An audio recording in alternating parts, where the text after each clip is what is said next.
Hello, Easy Enough English members. This is the fifth video in the TOEFL study guide video series, okay? Now this question is going to be a little harder than the previous question because it's asking you to read a part of the passage about Mercury and to give an answer for the question that it gives you, okay? The question is as follows. Which of the following can be inferred from paragraph 4 about the U.S. Clean Air Act? Now, the first word that you notice I put in a box was infer. What does it mean to infer something? If you infer something, you think about the answer to something or the meaning of something, even though that meaning or that answer is not said or written in whatever you're reading. So in this example, they ask you to read a paragraph about Mercury in the passage about Mercury, and you're supposed to infer or think of the meaning of that paragraph, a sentence in that paragraph, even though they didn't say that meaning in the paragraph, okay?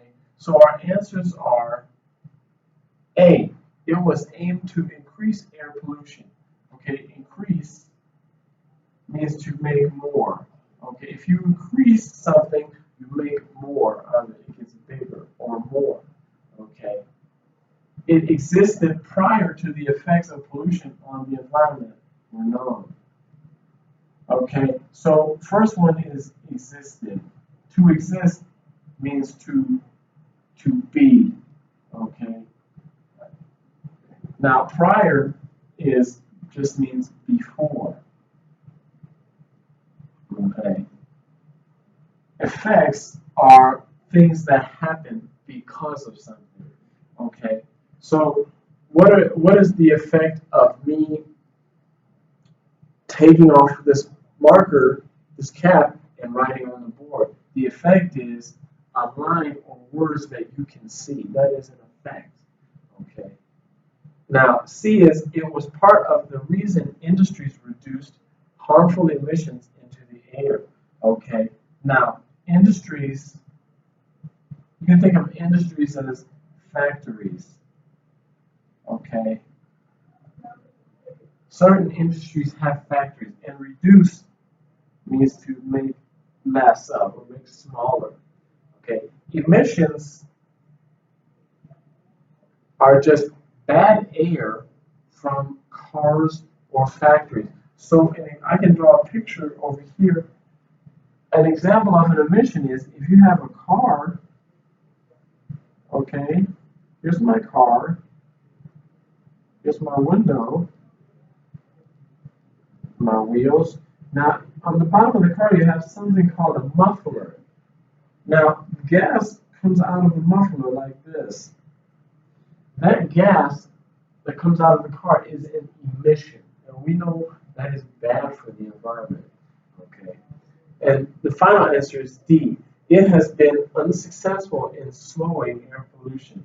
Okay, so unsuccessful means not helpful. It didn't help. Okay. Now I'm going to read the paragraph to you. Are you ready?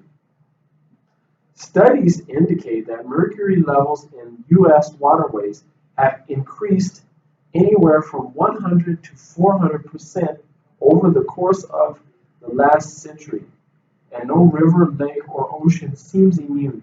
So what that's saying, what that's saying is, over the last 100 years, mercury in the air and in the water has gone up, has increased by 100 to 400%.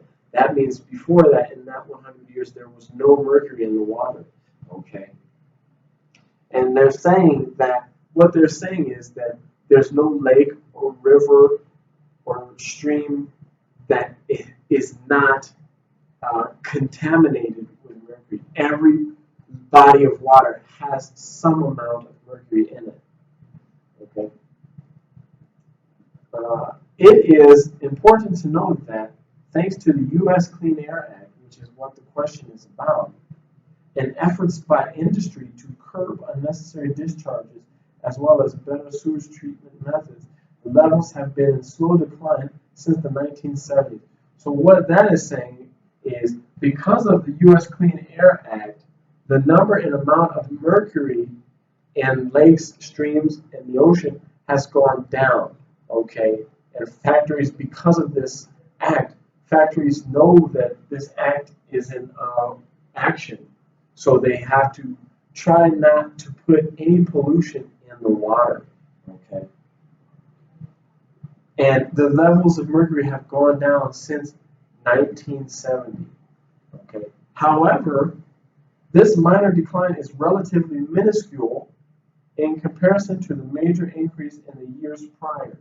Okay, so what that is saying is that what the U.S. Clean Air Act has done, it does work, but because there's so many more factories and so much more pollution, then we can think of the good things that the U.S. Clean Air Act, think of those things that it has done as being very small in comparison to the number of factories and the number and amount of pollution in the U.S. Okay, this is just not a problem of the U.S. It's a problem everywhere because as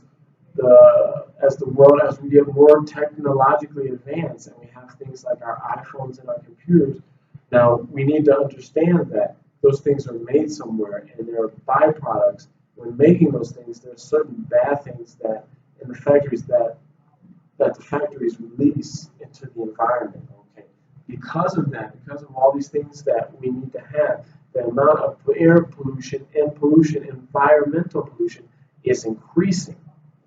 Okay, so the U.S. Clean Air Act does do some good, but it's not good enough. Okay, so what this question is asking, what can we think of the basic idea of paragraph 4 about the U.S. Clean Air Act? Okay, it was aimed to increase air pollution. Now we can already go ahead and mark this out. The U.S. Clean Air Act is not supposed to and does not want to make the pollution more or higher. Okay, that is the opposite of what it does, and it doesn't say anything like this in the reading. Okay, and just so you know, I will type this paragraph in the comment section of this post, the post of this video. Okay, B says it existed prior to the effects of pollution on the environment were known. Okay, so what this means is the U.S. Clean Air Act, before there was pollution, remember it said over the last 100 years, air pollution has increased. Now this is saying that before that 100 years, we had the U.S. Clean Air Act, and we didn't. If we didn't have any pollution 100 years ago, we would not need this U.S. Clean Air Act. Okay, this is a law passed to reduce the amount of air pollution in the air. So this is not true either. Okay, if we didn't have pollution, we wouldn't need the U.S. Clean Air Act. C, it was part of the reason industries reduced harmful emissions into the air. Now this is the answer. Okay, because of the U.S. Clean Air Act, factories and the people who are in control of the factories have tried to stop or decrease the amount of pollution that they put in the environment because of the U.S. Clean Air Act. Okay. Now let's look, just so we can look at all the answers, let's look at D as well. D says it has been unsuccessful in slowing air pollution. Now you might be confused that you might be thinking this is actually the answer because of the last sentence in paragraph 4. And that last sentence was saying that even though we have the U.S. Clean Air Act, we still have, it's not doing a good enough job of decreasing the amount of pollution. Now, you might think that's the answer because of that sentence, but it's not the answer. Do you know why? Because of the word successful, unsuccessful. Unsuccessful means that the U.S. Clean Air Act did not work at all. There was no reduction or decrease of air pollution.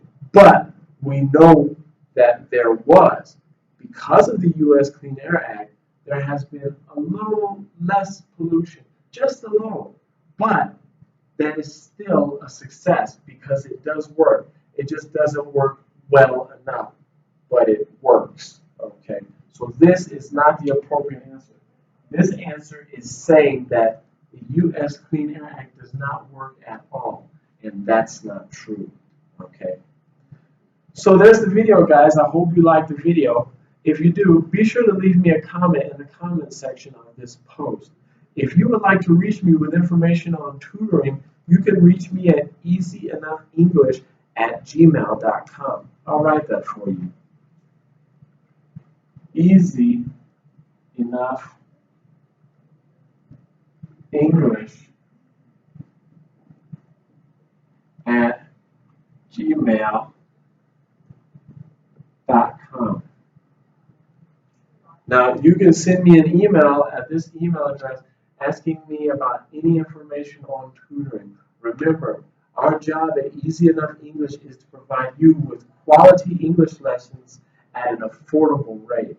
We're going to beat anything that you can find at a traditional bushiban, okay? And you are in control of your schedule and your curriculum. Okay, now if you would prefer, you can also send me a message through Facebook Messenger. That's the video, guys. Hope to hear from you soon. Thanks and bye-bye.